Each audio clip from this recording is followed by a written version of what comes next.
2024 में 3-4 ऐसे बड़े केसेस हुए हैं जो आगे जाकर हॉट न्यूज बन के रह जाते हैं और बस खत्म हो जाते हैं और इंसाफ का मजाक बन के रह जाता है। क्या हुआ उस कोलकाता वाले डॉक्टर रेप केस का, या कह लो पोर्शे वाला एक्सीडेंट जिसकी अमीर फैमिली ने अपने बेटे को बचाने के लिए सबको खरीद लिया, और ये मुंबई का BMW वाला हिट एंड रन केस, उसमें थोड़ी सी प्रोग्रेस देखने को मिली है। बट उसकी फैमिली के कुछ लोग पॉलिटिकल लीडर हैं जो कि इसे अभी तक इलीगल अरेस्ट बताकर केस लड़ रहे हैं। अब जो रिसेंटली हुआ है बेंगलोर में डाउरी केस, तो मेरा मानना है कि मुझे खुद को ही खत्म कर लेना बेस्ट है मेरे लिए, क्योंकि जो मैं पैसे कमा रहा हूँ उसी से मैं अपने दुश्मन को बलवान बना रहा हूँ। वही पैसे मुझे ही बर्बाद करने के लिए यूज हो रहे हैं और ये साइकिल बढ़ता ही रहेगा, है ना। मेरे ही टैक्सेस के पैसे से ये कोर्ट, ये पुलिस सिस्टम मुझे और मेरी फैमिली को और बाकी लोगों को भी हैरास करेगा जो अच्छे लोग। इसमें भी इसकी वाइफ को अभी अरेस्ट ही किया है, बट अभी फाइनल जस्टिस इन चारों के चारों केसेस में नहीं मिला है। अब इन सारे केसेस को हम थोड़ा सा पास से देखेंगे और देखेंगे कि क्या क्या हुआ इसमें और कहां तक प्रोग्रेस हुई और इसमें किसी में भी अभी तक जस्टिस क्यों नहीं मिला।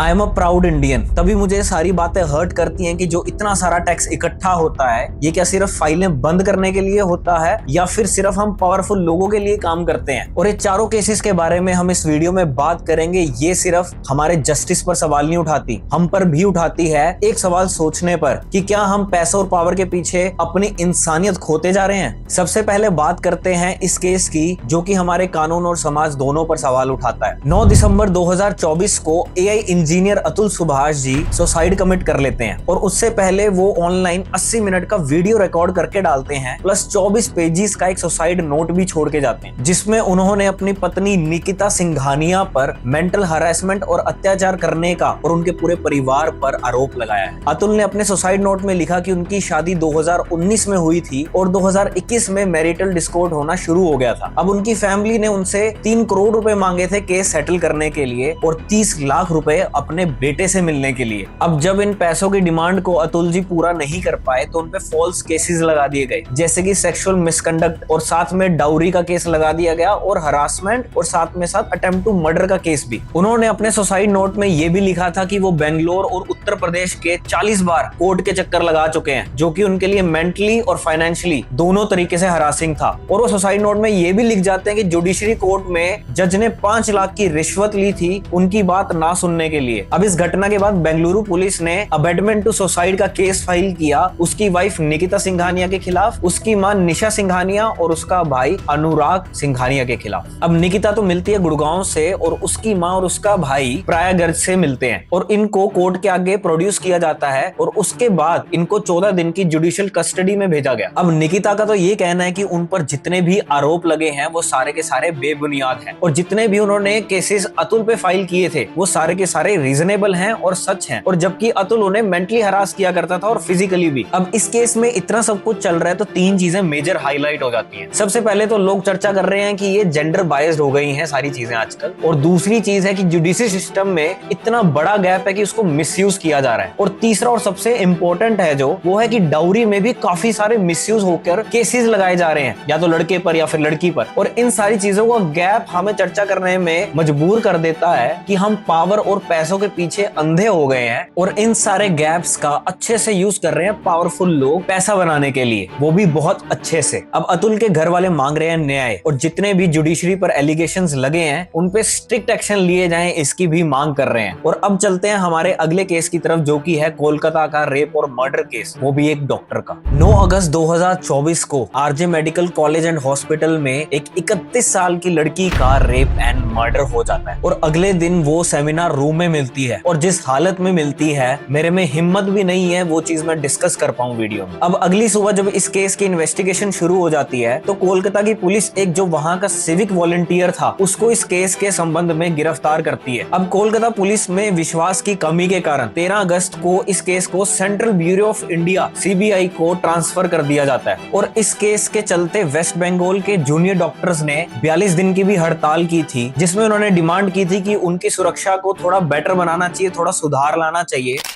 अब ऐसा वक्त आ गया है कि जो हम लोगों को प्रोटेक्ट करते हैं, हमारी सेहत का ख्याल रखते हैं, अब उन डॉक्टर्स की प्रोटेक्शन के लिए भी उन्हें प्रोटेस्ट करना पड़ रहा है। और ये सिर्फ डॉक्टर्स की प्रोटेक्शन के लिए चीजें हाईलाइट नहीं करता है, हमारी देश की महिलाओं की सुरक्षा पर भी हाईलाइट हो जाती हैं चीजें। जब हमारे देश में केस इतने स्लो चलते हैं कि उनमें 6-6 महीने तक प्रोग्रेस नहीं होती, जबकि वो इतने बड़े और इतने ज्यादा दिल दहला देने वाले केसेस होते हैं। तो अब आते हैं हम अपने अगले केस पर, जिसमें अमीर लोग अपने बेटे को बचाने के लिए सबको खरीद लेते हैं। तो मई 2024 में एक पुणे में पोर्श कार क्रैश कर जाती है, जिसको एक 17 साल का युवक चला रहा था। वो ना कि सिर्फ अंडर एज ड्राइविंग कर रहा था, बल्कि अल्कोहल इन्फ्लुएंस में भी था, और वो एक बहुत बड़े बिल्डर का बेटा था। अब इस केस के तुरंत बाद पता लगता है कि लड़के का जो ड्राइवर था उस गाड़ी का, उस पर दबाव डाला जाता है कि वो एक्सीडेंट उसने किया है, ये चीज स्वीकार कर ले, और उसको काफी ज्यादा धमकाया भी गया। और इस केस में इतने ज्यादा पावर और पैसों का इस्तेमाल हुआ है और चीजें भी सामने आई हैं। इस केस में डॉक्टर भी इन्वॉल्व थे ब्लड सैंपल्स को चेंज करने के लिए, ताकि लड़के का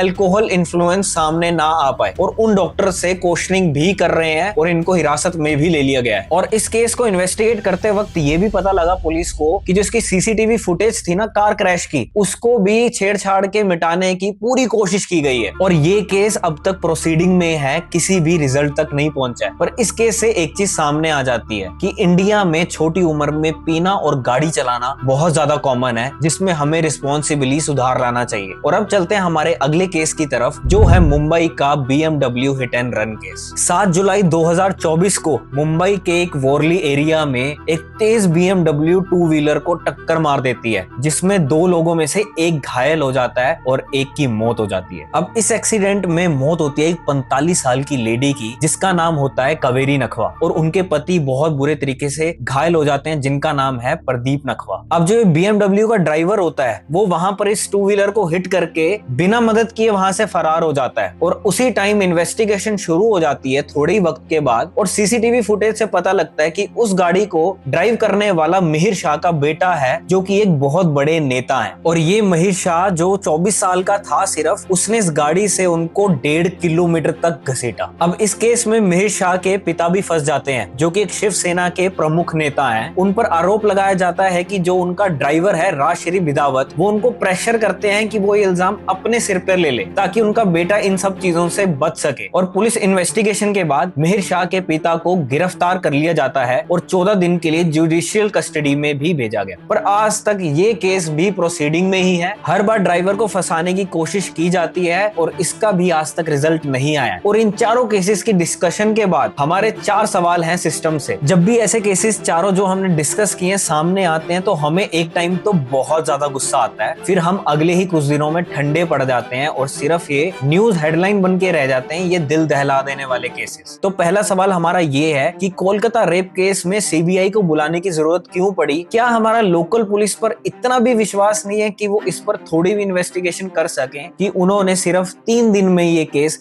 सीबीआई को सौंप दिया? और दूसरा सवाल हमारा ये है, जो पुणे पोर्श कार क्रैश था, उसमें उनकी एक माँ का भी सच सामने आया था, और उसके बाद भी ये केस आज तक प्रोसीडिंग में क्यों है? कि क्या पैसा और पावर क्या सबको खरीद सकती हैं? अब हमारा तीसरा क्वेश्चन है, मुंबई का जो BMW hit and run case है, उसमें मिहिर शाह आज तक जेल से बहुत दूर है। क्या हमारी इंसानियत इतनी खोखली हो गई है कि पैसा ही सब कुछ हो गया है? और चौथा और लास्ट सवाल की डोरी केसेस में हम कब तक सुसाइड्स का इंतजार करते रहेंगे? क्या हमारा सिस्टम कभी ग्रो होगा ही नहीं? अब इन चारों केसेस को देखते हुए हम ये सोचने पे मजबूर हो जाते हैं कि क्या ये देश सिर्फ पावरफुल लोगों के लिए है या फिर एक आम आदमी की भी कोई वैल्यू है? आपका क्या टेक है इस पर ये कमेंट सेक्शन में जरूर लिखना, और इंडिया में आप आगे क्या ग्रोथ देखना चाहते हो ये भी जरूर लिखें। और अगर इस वीडियो ने आपकी लाइफ में थोड़ी भी इंफॉर्मेशन ऐड की है या फिर कोई वैल्यू ऐड की है, तो चैनल को जरूर सब्सक्राइब करें। मिलते हैं अपनी नेक्स्ट वीडियो में, तब तक के लिए टाटा बाय बाय, जय सिया राम, जय भारत।